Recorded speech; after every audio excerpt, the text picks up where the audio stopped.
The Hill of Dreams. Chapter 3. For days Lucien lay in a swoon of pleasure, smiling when he was addressed, sauntering happily in the sunlight, hugging recollection warm to his heart. Annie had told him that she was going on a visit to her married sister, and said, with a caress, that he must be patient. He protested against her absence, but she fondled him, whispering her charms in his ear till he gave in, and then they said good-bye, Lucien adoring on his knees.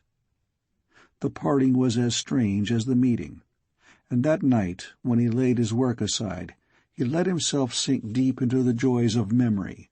All the encounter seemed as wonderful and impossible as magic. "And you really don't mean to do anything about those rascals?" said his father. "Rascals?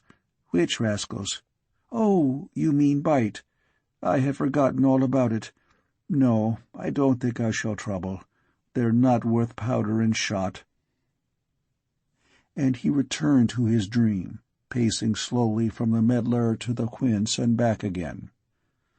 It seemed trivial to be interrupted by such questions. He had not even time to think of the book he had recommenced so eagerly, much less of this labor of long ago.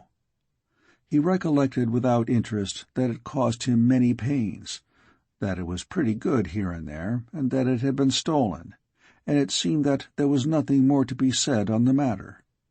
He wished to think of the darkness in the lane, of the kind voice that spoke to him, of the kind hand that sought his own, as he stumbled on the rough way. So far it was wonderful. Since he had left school and lost the company of the worthy barbarians who had befriended him there, he had almost lost the sense of kinship with humanity. He had come to dread the human form as men dread the hood of a cobra. To Lucien, a man or a woman meant something that stung, that spoke words that rankled, and poisoned his life with scorn. At first, such malignity shocked him. He would ponder over words and glances, and wonder if he were not mistaken, and he still sought now and then for sympathy. The poor boy had romantic ideas about women. He believed they were merciful and pitiful, very kind to the unlucky and helpless. Men, perhaps, had to be different. After all, the duty of a man was to get on in the world, or, in plain language, to make money, to be successful. To cheat rather than to be cheated, but always to be successful. And he could understand that one who fell below this high standard must expect to be severely judged by his fellows.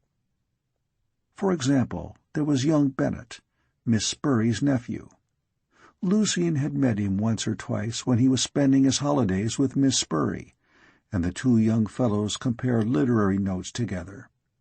Bennet showed some beautiful things he had written, over which Lucien had grown both sad and enthusiastic. It was such exquisite, magic verse, and so much better than anything he ever hoped to write, that there was a touch of anguish in his congratulations.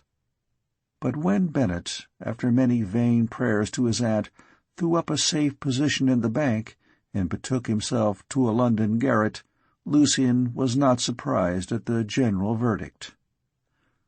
Mr. Dixon, as a clergyman, viewed the question from a high standpoint, and found it all deplorable, but the general opinion was that Bennet was a hopeless young lunatic.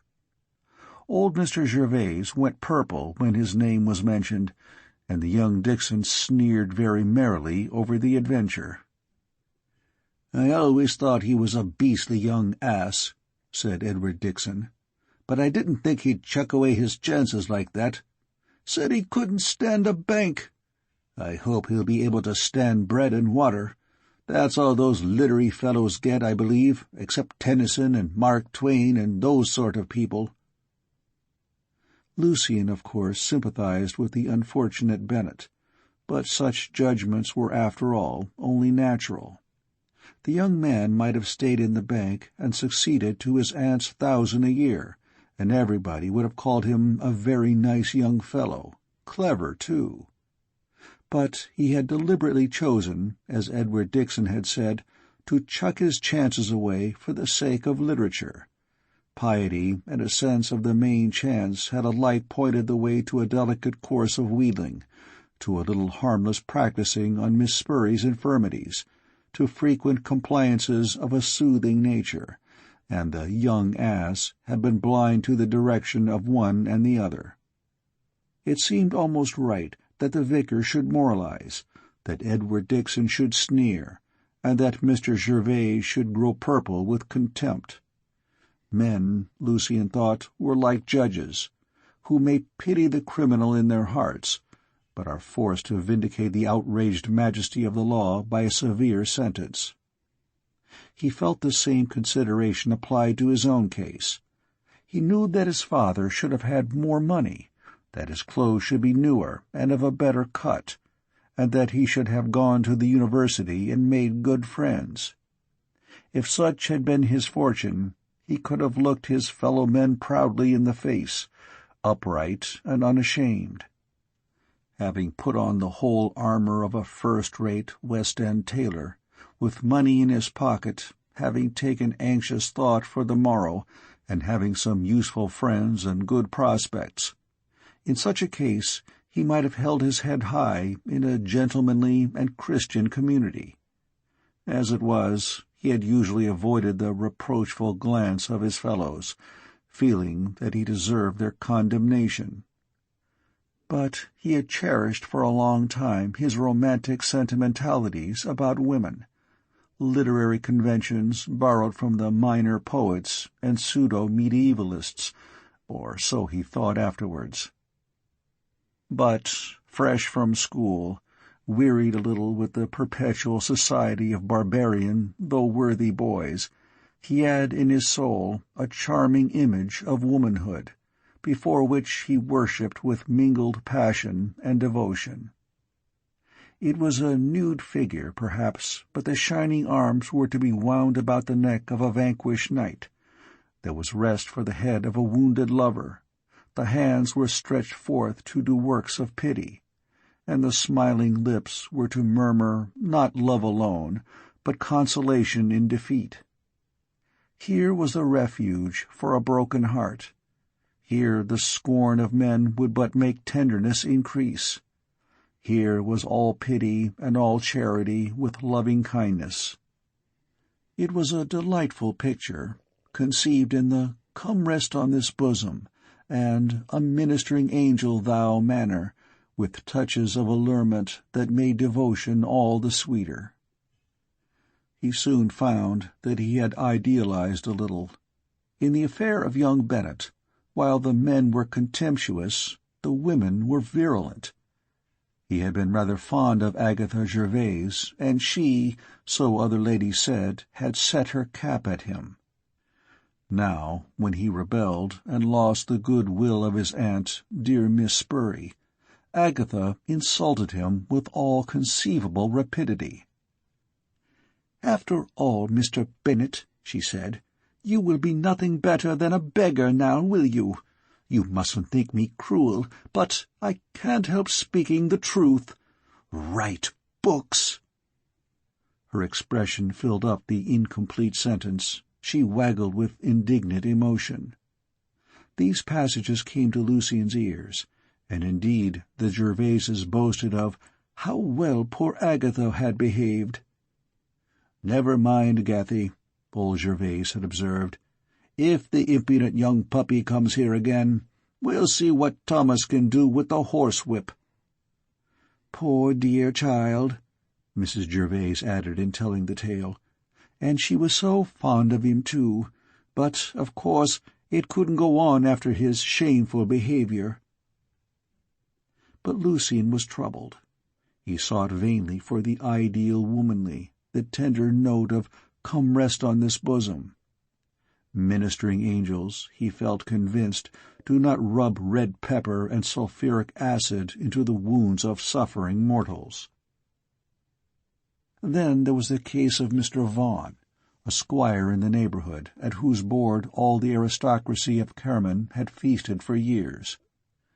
Mr. Vaughan had a first-rate cook, and his cellar was rare, and he was never so happy as when he shared his good things with his friends. His mother kept his house, and they delighted all the girls with frequent dances, while the men sighed over the amazing champagne. Investments proved disastrous, and Mr. Vaughan had to sell the grey manor house by the river. He and his mother took a little modern stucco villa in Carmen, wishing to be near their dear friends. But the men were very sorry. Rough on you, Vaughan. Always thought those Patagonians were risky, but you wouldn't hear of it. Hope we shall see you before very long. You and Mrs. Vaughan must come to tea some day after Christmas." "Of course, we are all very sorry for them," said Henrietta Dixon. "No, we haven't called on Mrs. Vaughan yet. They have no regular servant, you know, only a woman in the morning. I hear old Mother Vaughan, as Edward will call her, does nearly everything, and their house is absurdly small. It's little more than a cottage. One really can't call it a gentleman's house." Then Mr. Vaughan, his heart in the dust, went to the Gervaises and tried to borrow £5 of Mr. Gervais. He had to be ordered out of the house, and, as Edith Gervais said, it was all very painful. "He went out in such a funny way," she added, "just like a dog when he's had a whipping. Of course it's sad, even if it is all his own fault, as everybody says, but he looked so ridiculous as he was going down the steps that I couldn't help laughing." Mr. Vaughan heard the ringing, youthful laughter as he crossed the lawn. Young girls, like Henrietta Dixon and Edith Gervais, naturally viewed the Vaughans' comical position with all the high spirits of their age, but the elder ladies could not look at matters in this frivolous light. "Hush, dear, hush," said Mrs. Gervais. "It's all too shocking to be a laughing matter. Don't you agree with me, Mrs. Dixon? The sinful extravagance that went on at the Penter always frightened me. You remember that ball they gave last year? Mr. Gervais assured me that the champagne must have cost at least 150 shillings the dozen." "It's dreadful, isn't it?" said Mrs. Dixon, "when one thinks of how many poor people there are who would be thankful for a crust of bread." "Yes, Mrs. Dixon," Agatha joined in. "And you know how absurdly the Vaughans spoilt the cottagers. Oh, it was really wicked. One would think Mr. Vaughan wished to make them above their station. Edith and I went for a walk one day nearly as far as Penter, and we begged a glass of water of old Mrs. Jones, who lives in that pretty cottage near the brook. She began praising the Vaughans in the most fulsome manner, and showed us some flannel things they had given her at Christmas. I assure you, my dear Mrs. Dixon, the flannel was the very best quality. No lady could wish for better. It couldn't have cost less than £half-a-crown a yard." "I know, my dear, I know. Mr. Dixon always said it couldn't last. How often I've heard him say that the Vaughans were pauperizing all the common people about Penter, and putting everyone else in a most unpleasant position. Even from a worldly point of view, it was very poor taste on their part, so different from the true charity that Paul speaks of." "I only wish they had given away nothing worse than flannel," said Miss Colley, a young lady of very strict views. "But I assure you there was a perfect orgy, I can call it nothing else, every Christmas. Great joints of prime beef, and barrels of strong beer, and snuff and tobacco distributed wholesale, as if the poor wanted to be encouraged in their disgusting habits. It was really impossible to go through the village for weeks after. The whole place was poisoned with the fumes of horrid tobacco pipes." "Well, we see how that sort of thing ends," said Mrs. Dixon, summing up judicially. We had intended to call, but I really think it would be impossible after what Mrs. Gervais has told us. The idea of Mr. Vaughan trying to sponge on poor Mr. Gervais in that shabby way. I think meanness of that kind is so hateful." It was the practical side of all this that astonished Lucien. He saw that, in reality, there was no high-flown quixotism in a woman's nature. The smooth arms, made, he had thought, for caressing, seemed muscular. The hands meant for the doing of works of pity in his system appeared dexterous in the giving of stingers, as Barnes might say, and the smiling lips could sneer with great ease. Nor was he more fortunate in his personal experiences. As has been told, Mrs. Dixon spoke of him in connection with judgments, and the younger ladies did not exactly cultivate his acquaintance. Theoretically, they adored books and thought poetry too sweet, but in practice they preferred talking about mares and fox terriers and their neighbors. They were nice girls enough, very like other young ladies in other country towns, content with the teaching of their parents, reading the Bible every morning in their bedrooms, and sitting every Sunday in church amongst the well-dressed sheep on the right hand. It was not their fault if they failed to satisfy the ideal of an enthusiastic, dreamy boy. And indeed, they would have thought his feigned woman immodest, absurdly sentimental, a fright, never wear stays, my dear, and horrid. At first, he was a good deal grieved at the loss of that charming, tender woman, the work of his brain. When the Miss Dixons went haughtily by with a scornful waggle, when the Miss Gervaises passed in the wagonette laughing as the mud splashed him, the poor fellow would look up with a face of grief that must have been very comic, like a dying duck, as Edith Gervais said. Edith was really very pretty, and he would have liked to talk to her even about fox terriers, if she would have listened. One afternoon at the Dixons he really forced himself upon her, and with all the obtuseness of an enthusiastic boy tried to discuss the lotus-eaters of Tennyson. It was too absurd. Captain Kempton was making signals to Edith all the time, and Lieutenant Gatwick had gone off in disgust, and he had promised to bring her a puppy, by Vic out of Wasp. At last the poor girl could bear it no longer. "Yes, it's very sweet," she said at last. "When did you say you were going to London, Mr. Taylor?" It was about the time that his disappointment became known to everybody, and the shot told. He gave her a piteous look and slunk off. Just like the dog when he's had a whipping, to use Edith's own expression.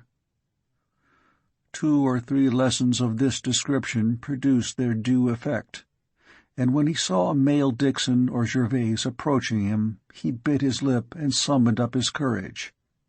But when he descried a ministering angel, he made haste and hid behind a hedge or took to the woods.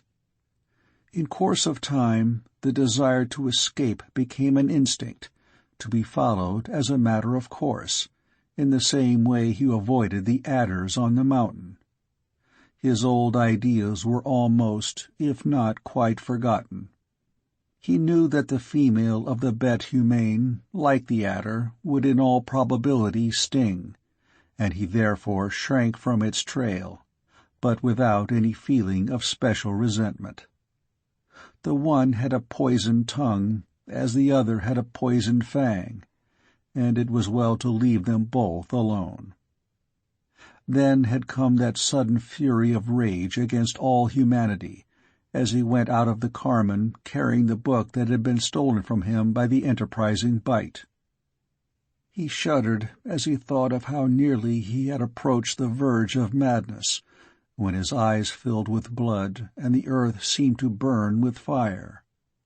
He remembered how he had looked up to the horizon and the sky was blotched with scarlet, and the earth was deep red, with red woods and red fields. There was something of horror in the memory, and in the vision of that wild night walk through dim country, when every shadow seemed a symbol of some terrible impending doom.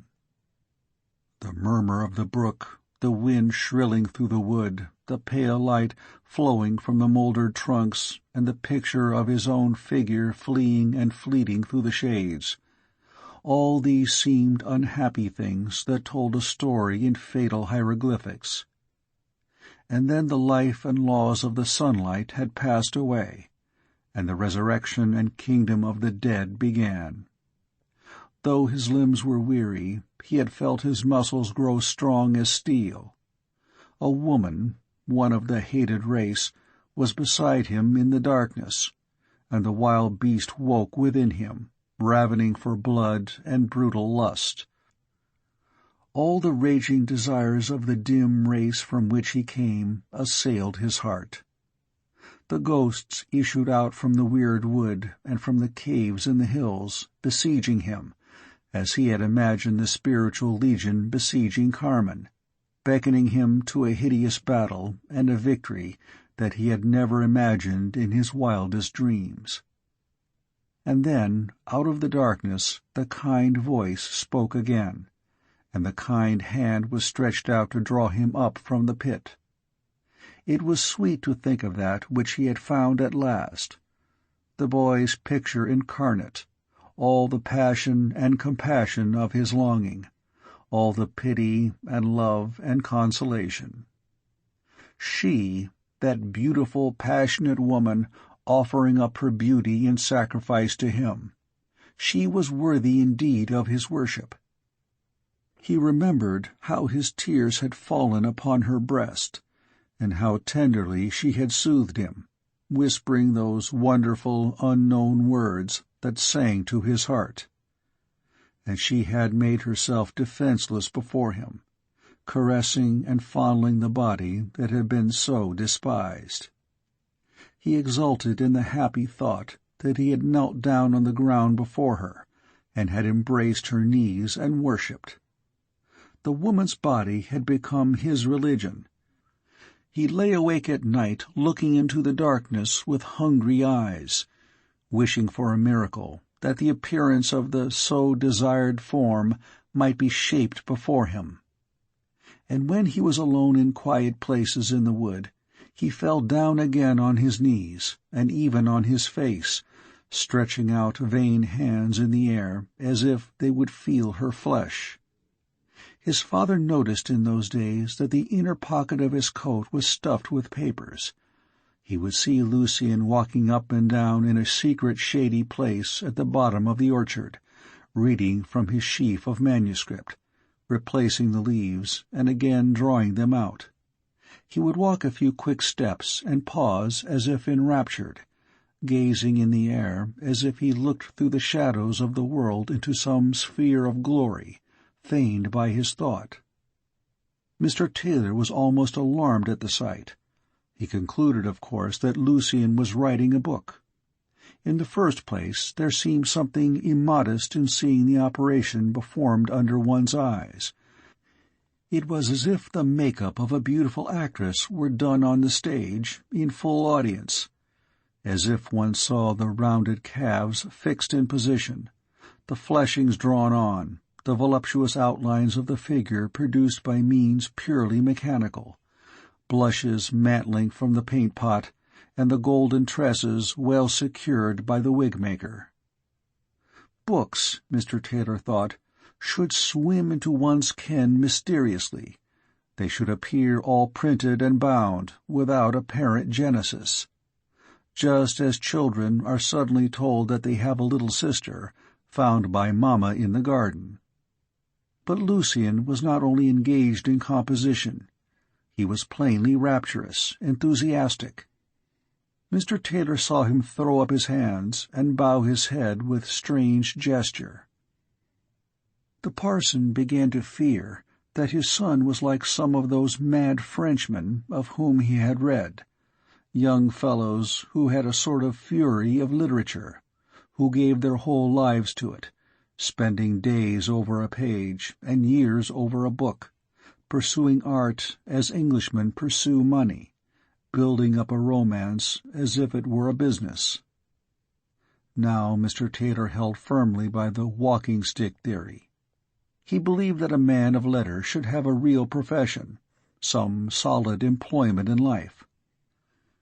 "Get something to do," he would have liked to say, "and then you can write as much as you please. Look at Scott, look at Dickens, and Trollope." And then there was the social point of view. It might be right, or it might be wrong, but there could be no doubt that the literary man, as such, was not thought much of in English society. Mr. Taylor knew his Thackeray, and he remembered that old Major Pendennis, society personified, did not exactly boast of his nephew's occupation.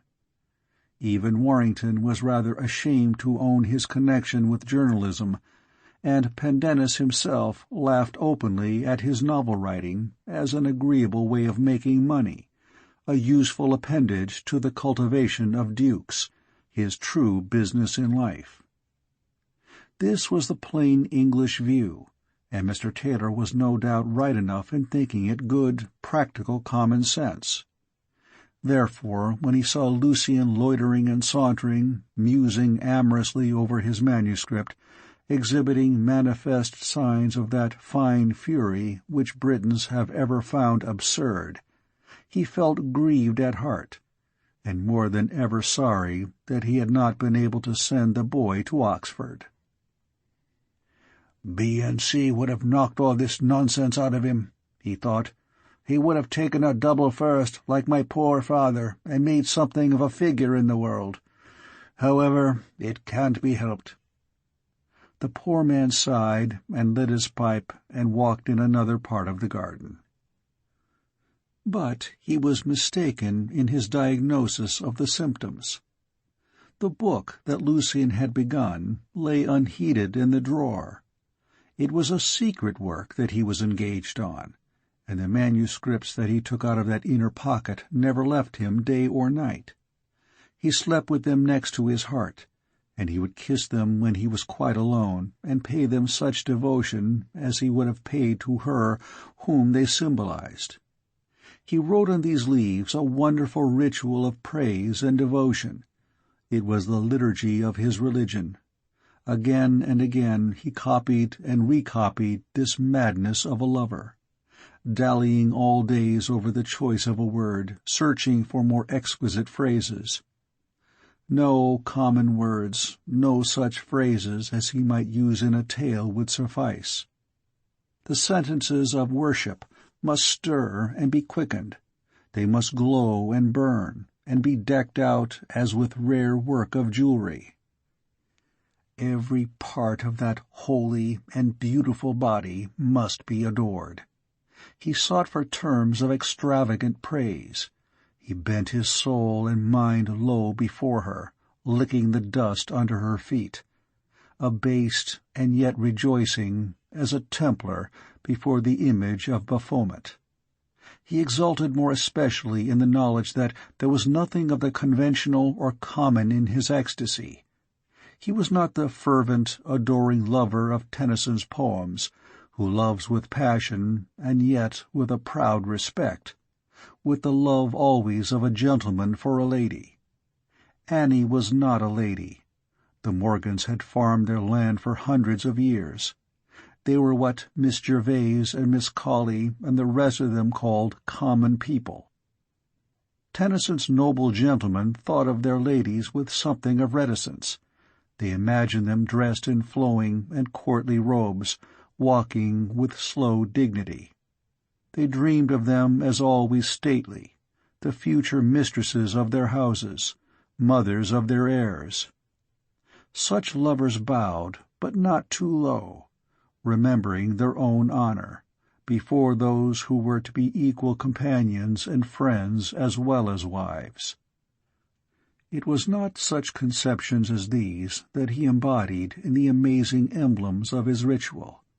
He was not, he told himself, a young officer, something in the city, or a rising barrister engaged to a Miss Dixon or a Miss Gervase.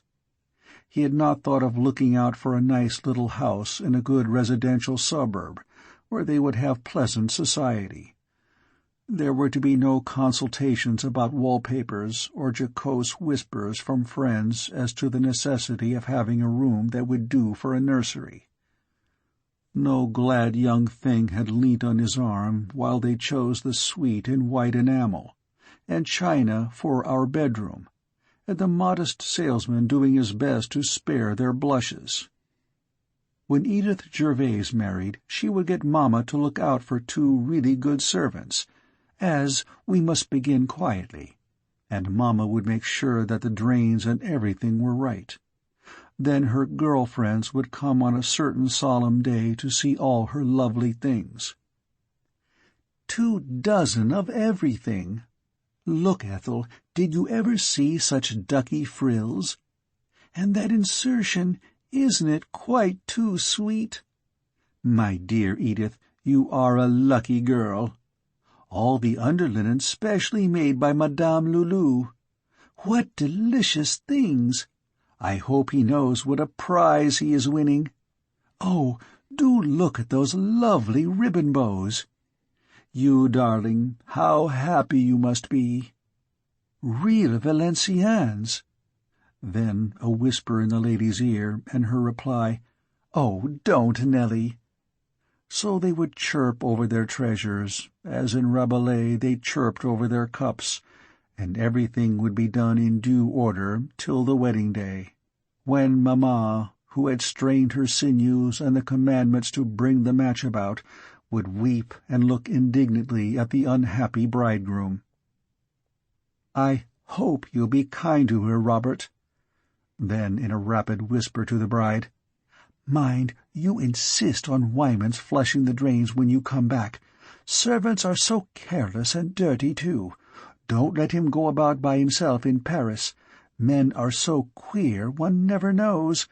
You have got the pills." And aloud, after the secreta, "God bless you, my dear. Good-bye. Cluck-cluck. Good-bye."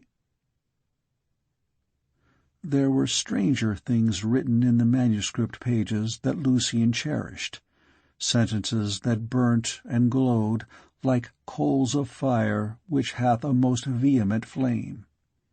There were phrases that stung and tingled as he wrote them, and sonorous words poured out in ecstasy and rapture, as in some of the old litanies. He hugged the thought that a great part of what he had invented was in the true sense of the word occult. Page after page might have been read aloud to the uninitiated without betraying the inner meaning. He dreamed night and day over these symbols. He copied and recopied the manuscript 9 times before he wrote it out fairly in a little book, which he had made himself of a skin of creamy vellum. In his mania for acquirements that should be entirely useless, he had gained some skill in illumination, or limning as he preferred to call it, always choosing the obscure word as the obscure arts. First, he set himself to the severe practice of the text. He spent many hours and days of toil in struggling to fashion the serried columns of black letter, writing and rewriting till he could shape the massive character with firm, true hand. He cut his quills with the patience of a monk in the scriptorium, shaving and altering the nib, lightening and increasing the pressure and flexibility of the points, till the pen satisfied him and gave a stroke both broad and even. Then he made experiments in inks, searching for some medium that would rival the glossy black letter of the old manuscripts, and not till he could produce a fair page of text did he turn to the more entrancing labor of the capitals and borders and ornaments. He mused long over the Lombardic letters, as glorious in their way as a cathedral, and trained his hand to execute the bold and flowing lines. And then there was the art of the border, blossoming in fretted splendor all about the page. His cousin, Miss Deacon, called it all a great waste of time, and his father thought he would have done much better in trying to improve his ordinary handwriting, which was both ugly and illegible. Indeed, there seemed but a poor demand for the limner's art. He sent some specimens of his skill to an artistic firm in London. A verse of the Maud curiously emblazoned, and a Latin hymn with the notes pricked on a red stave. The firm wrote civilly, telling him that his work, though good, was not what they wanted, and enclosing an illuminated text. "We have great demand for this sort of thing," they concluded, "and if you care to attempt something in this style, we should be pleased to look at it." The said text was, "Thou, God, seest me."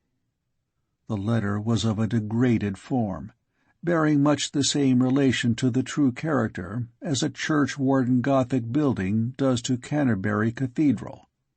The colors were varied. The initial was pale gold, the H pink, the O black, the U blue, and the first letter was somehow connected with a bird's nest containing the young of the pigeon, who were waited on by the female bird. "What a pretty text," said Miss Deacon. "I should like to nail it up in my room. Why don't you try to do something like that, Lucien? You might make something by it." "I sent them these," said Lucien, "but they don't like them much." "My dear boy, I should think not. Like them? What were you thinking of to draw those queer stiff flowers all round the border? Roses? They don't look like roses at all events. Where do you get such ideas from?" "But the design is appropriate. Look at the words." "My dear Lucien, I can't read the words. It's such a queer, old-fashioned writing. Look how plain that text is. One can see what it's about. And this other one, I can't make it out at all. It's a Latin hymn." "A Latin hymn? Is it a Protestant hymn? I may be old-fashioned, but hymns ancient and modern is quite good enough for me. This is the music, I suppose? But, my dear boy, there are only 4 lines, and who ever heard of notes shaped like that? You have made some square and some diamond shape? Why didn't you look in your poor mother's old music? It's in the ottoman in the drawing-room. I could have shown you how to make the notes. There are crotchets, you know, and quavers." Miss Deacon laid down the illuminated Herbes Beata in despair. She felt convinced that her cousin was next door to an idiot. And he went out into the garden and raged behind a hedge. He broke 2 flower-pots and hit an apple-tree very hard with his stick, and then, feeling more calm, wondered what was the use in trying to do anything. He would not have put the thought into words, but in his heart he was aggrieved that his cousin liked the pigeons and the text, and did not like his emblematical roses and the Latin hymn. He knew he had taken great pains over the work, and that it was well done, and being still a young man, he expected praise. He found that in this hard world there was a lack of appreciation. A critical spirit seemed abroad. If he could have been scientifically observed as he writhed and smarted under the strictures of the old fool, as he rudely called his cousin, the spectacle would have been extremely diverting. Little boys sometimes enjoy a very similar entertainment. Either with their tiny fingers, or with mamma's nail-scissors, they gradually deprive a fly of its wings and legs. The odd gyrations and queer thin buzzings of the creature as it spins comically round and round never fail to provide a fund of harmless amusement. Lucien, indeed, fancied himself a very ill-used individual, but he should have tried to imitate the nervous organization of the flies, which, as Mamma says, can't really feel. But now, as he prepared the vellum leaves, he remembered his art with joy. He had not labored to do beautiful work in vain. He read over his manuscript once more, and thought of the designing of the pages. He made sketches on furtive sheets of paper, and hunted up books in his father's library for suggestions. There were books about architecture and medieval ironwork, and brasses which contributed hints for adornment. And not content with mere pictures, he sought in the woods and hedges, scanning the strange forms of trees, and the poisonous growth of great water plants, and the parasite twining of honeysuckle and bryony. In one of these rambles he discovered a red earth which he made into a pigment, and he found in the unctuous juice of a certain fern an ingredient which he thought made his black ink still more glossy. His book was written all in symbols, and in the same spirit of symbolism he decorated it, causing wonderful foliage to creep about the text, and showing the blossom of certain mystical flowers, with emblems of strange creatures, caught and bound in rose thickets. All was dedicated to love and a lover's madness, and there were songs in it which haunted him with their lilt and refrain. When the book was finished, it replaced the loose leaves as his constant companion by day and night. 3 times a day he repeated his ritual to himself, seeking out the loneliest places in the woods, or going up to his room, and from the fixed intentness and rapture of his gaze, the father thought him still severely employed in the questionable process of composition. At night he contrived to wake for his strange courtship, and he had a peculiar ceremony when he got up in the dark and lit his candle. From a steep and wild hillside, not far from the house, he had cut from time to time 5 large boughs of spiked and prickly gorse. He had brought them into the house one by one, and had hidden them in the big box that stood beside his bed. Often he woke up weeping and murmuring to himself the words of one of his songs, and then, when he had lit the candle, he would draw out the gorse boughs and place them on the floor, and taking off his nightgown, gently lay himself down on the bed of thorns and spines. Lying on his face, with the candle and the book before him, he would softly and tenderly repeat the praises of his dear, dear Annie, and, as he turned over page after page, and saw the raised gold of the majuscules glow and flame in the candlelight, he pressed the thorns into his flesh. At such moments he tasted in all its acute savor the joy of physical pain. And after 2 or 3 experiences of such delights, he altered his book, making a curious sign in vermilion on the margin of the passages where he was to inflict on himself this sweet torture. Never did he fail to wake at the appointed hour. A strong effort of will broke through all the heaviness of sleep, and he would rise up, joyful though weeping, and reverently set his thorny bed upon the floor, offering his pain with his praise. When he had whispered the last word, and had risen from the ground, his body would be all freckled with drops of blood. He used to view the marks with pride. Here and there a spine would be left deep in the flesh, and he would pull these out roughly, tearing through the skin.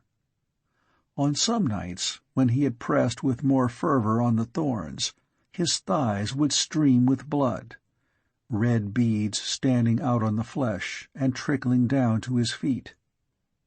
He had some difficulty in washing away the bloodstains so as not to leave any traces to attract the attention of the servant, and after a time he returned no more to his bed when his duty had been accomplished. For coverlet he had a dark rug, a good deal worn, and in this he would wrap his naked, bleeding body and lie down on the hard floor, well content to add an aching rest to the account of his pleasures. He was covered with scars, and those that healed during the day were torn open afresh at night. The pale olive skin was red with the angry marks of blood, and the graceful form of the young man appeared like the body of a tortured martyr. He grew thinner and thinner every day, for he ate but little. The skin was stretched on the bones of his face, and the black eyes burnt in dark purple hollows. His relations noticed that he was not looking well. "Now, Lucien, it's perfect madness of you to go on like this," said Miss Deacon one morning at breakfast. "Look how your hand shakes. Some people would say that you have been taking brandy, and all that you want is a little medicine, and yet you won't be advised. You know it's not my fault. I have asked you to try Dr. Jelly's cooling powders again and again." He remembered the forcible exhibition of the powders when he was a boy, and felt thankful that those days were over. He only grinned at his cousin and swallowed a great cup of strong tea to steady his nerves, which were shaky enough. Mrs. Dixon saw him one day in Carmen. It was very hot, and he had been walking rather fast. The scars on his body burnt and tingled, and he tottered as he raised his hat to the vicar's wife. She decided without further investigation that he must have been drinking in public houses. "It seems a mercy that poor Mrs. Taylor was taken," she said to her husband. "She has certainly been spared a great deal. That wretched young man passed me this afternoon. He was quite intoxicated." "How very sad," said Mr. Dixon. "A little port, my dear?" "Thank you, Merivale. I will have another glass of sherry. Dr. Burrows is always scolding me and saying I must take something to keep up my energy, and this sherry is so weak." The Dixons were not teetotalers. They regretted it deeply and blamed the doctor, who insisted on some stimulant. However, there was some consolation in trying to convert the parish to total abstinence, or, as they curiously called it, temperance. Old women were warned of the sin of taking a glass of beer for supper. Aged laborers were urged to try cork-hoe, the new temperance drink. An uncouth beverage, styled coffee, was dispensed at the reading-room. Mr. Dixon preached an eloquent temperance sermon, soon after the above conversation, taking as his text, "Beware of the leaven of the Pharisees." In his discourse he showed that fermented liquor and leaven had much in common, that beer was at the present day put away during Passover by the strict Jews. And in a moving peroration he urged his dear brethren, and more especially those amongst us who are poor in this world's goods, to beware indeed of that evil leaven which was sapping the manhood of our nation. Mrs. Dixon cried after the church, "Oh, Merivale, what a beautiful sermon! How earnest you were! I hope it will do good." Mr. Dixon swallowed his port with great decorum, but his wife fuddled herself every evening with cheap sherry. She was quite unaware of the fact, and sometimes wondered in a dim way why she always had to scold the children after dinner. And so strange things sometimes happened in the nursery, and now and then the children looked queerly at one another after a red-faced woman had gone out, panting. Lucien knew nothing of his accuser's trials, but he was not long in hearing of his own intoxication. The next time he went down to Carmen, he was hailed by the doctor. "Been drinking again today?" "No," said Lucien in a puzzled voice. "What do you mean?" "Oh, well, if you haven't, that's all right, as you'll be able to take a drop with me. Come along in." Over whiskey and pipes, Lucien heard of the evil rumors affecting his character. "Mrs. Dixon assured me you were staggering from one side of the street to the other. You quite frightened her, she said. Then she asked me if I recommended her to take 1 or 2 ounces of spirit at bedtime for the palpitation, and of course I told her 2 would be better. I have my living to make here, you know, and upon my word I think she wants it. She's always gurgling inside like waterworks. I wonder how old Dixon can stand it." "I like ounces of spirit," said Lucien. That's taking it medicinally, I suppose. I've often heard of ladies who have to take it medicinally, and that's how it's done?" "That's it. Dr. Burrows won't listen to me. I tell him how I dislike the taste of spirits, but he says they are absolutely necessary for my constitution. My medical man insists on something at bedtime. That's the style." Lucien laughed gently. All these people had become indifferent to him. He could no longer feel savage indignation at their little hypocrisies and malignancies. Their voices, uttering calumny and morality and futility, had become like the thin, shrill, angry note of a gnat on a summer evening. He had his own thoughts and his own life, and he passed on without heeding. "You come down to Kerman pretty often, don't you?" said the doctor. "I've seen you 2 or 3 times in the last fortnight." "Yes, I enjoy the walk." "Well, look me up whenever you like, you know. I'm often in just at this time, and a chat with a human being isn't bad now and then. It's a change for me. I'm often afraid I shall lose my patience." The doctor had the weakness of these terrible puns, dragged headlong into the conversation. He sometimes exhibited them before Mrs. Gervais, who would smile in a faint and dignified manner and say, "Ah, I see. Very amusing indeed. We had an old coachman once who was very clever, I believe, at that sort of thing, but Mr. Gervais was obliged to send him away. The laughter of the other domestics was so very boisterous." Lucien laughed, not boisterously, but good-humoredly, at the doctor's joke. He liked Burrows, feeling that he was a man and not an automatic gabbling machine.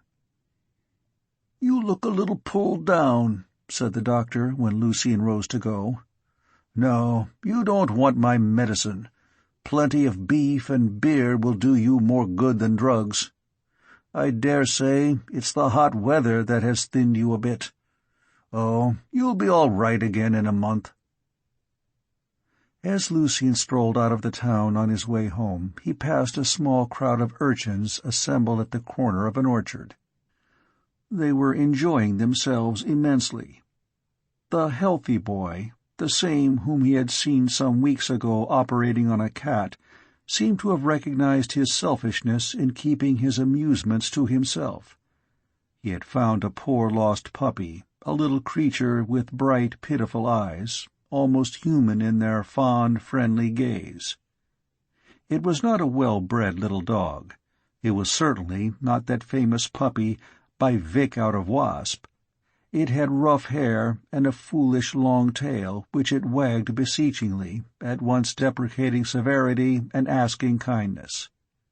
The poor animal had evidently been used to gentle treatment. It would look up in a boy's face and give him a leap, fawning on him, and then bark in a small, doubtful voice, and cower a moment on the ground, astonished perhaps at the strangeness, the bustle and animation. The boys were beside themselves with eagerness.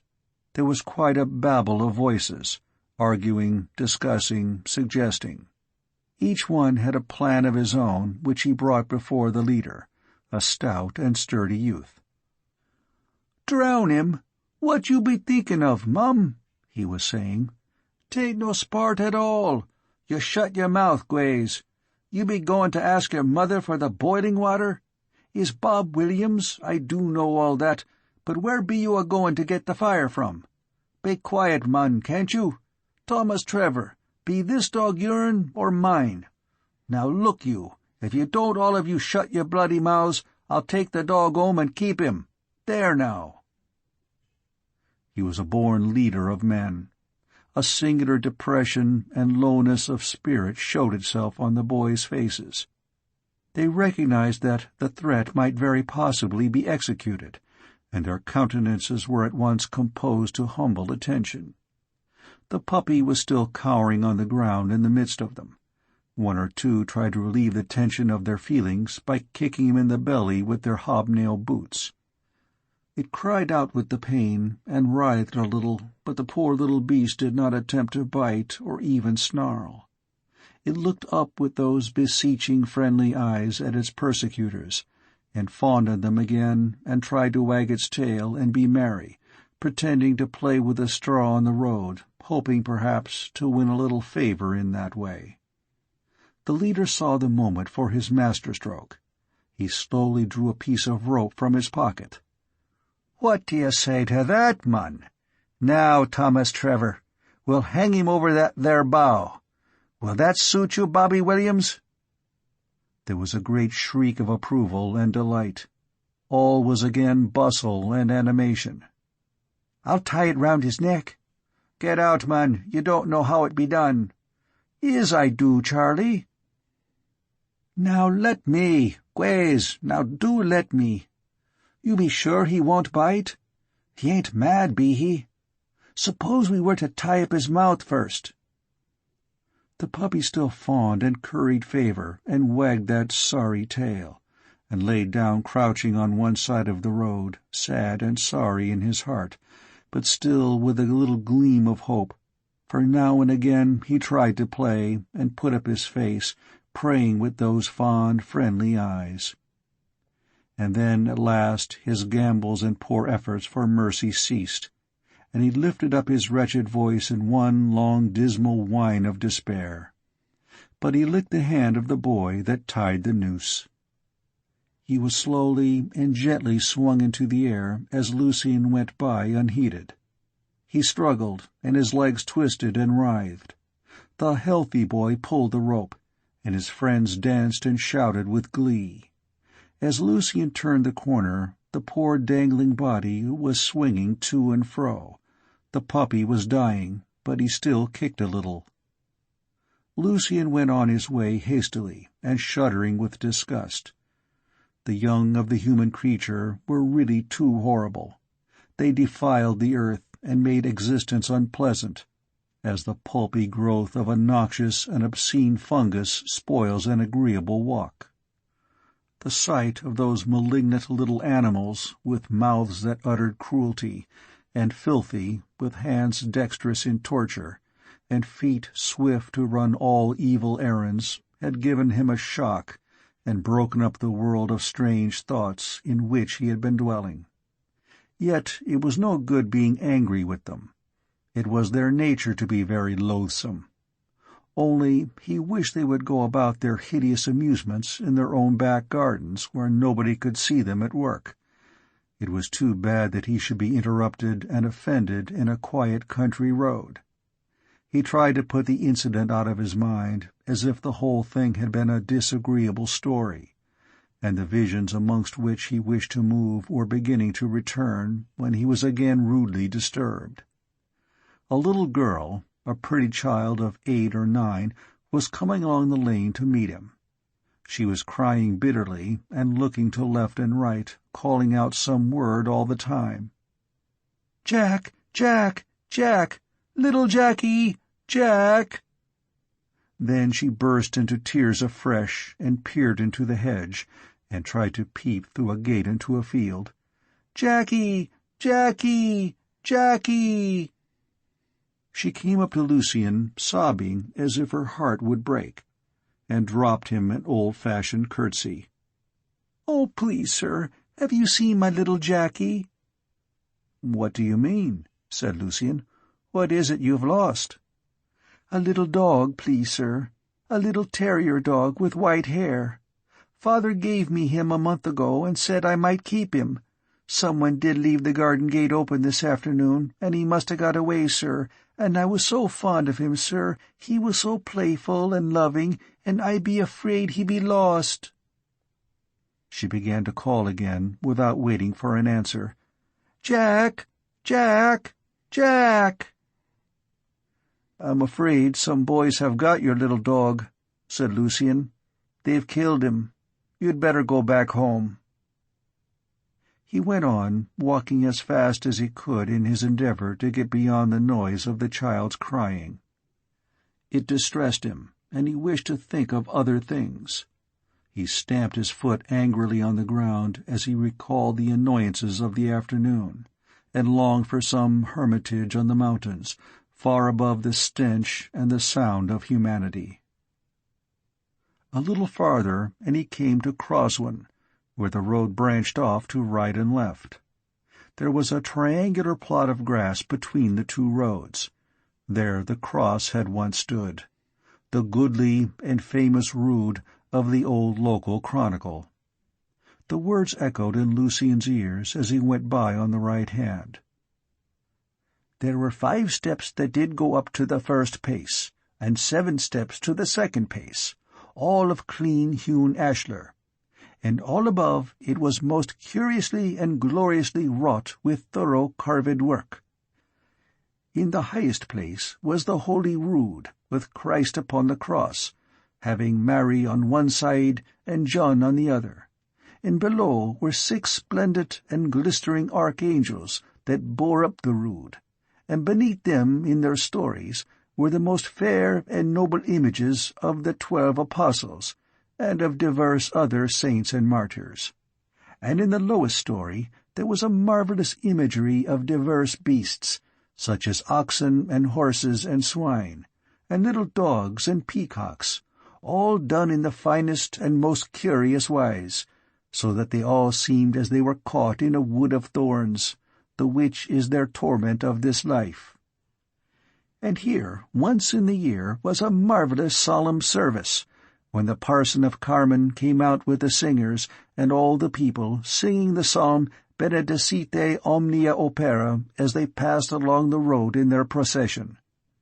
And when they stood at the rood, the priest did there his service, making certain prayers for the beasts, and then he went up to the first pace and preached a sermon to the people, shewing them that as our Lord Jew died upon the tree of his dear mercy for us, and so we too owe mercy to the beasts his creatures, for that they are all his poor lieges and silly servants.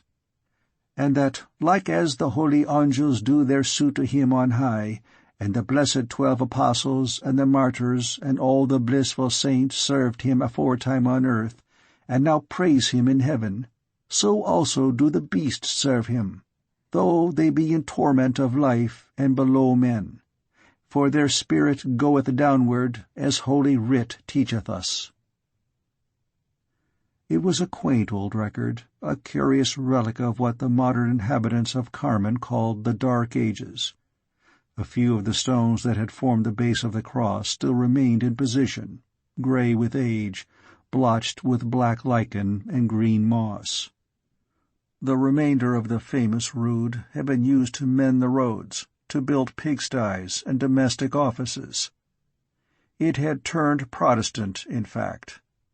Indeed, if it had remained, the parson of Carmen would have had no time for the service.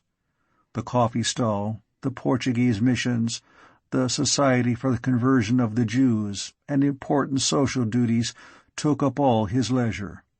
Besides, he thought the whole ceremony unscriptural. Lucian passed on his way, wondering at the strange contrasts of the Middle Ages. How was it that people who could devise so beautiful a service believed in witchcraft, demoniacal possession and obsession, in the incubus and succubus, and in the Sabbath, and in many other horrible absurdities?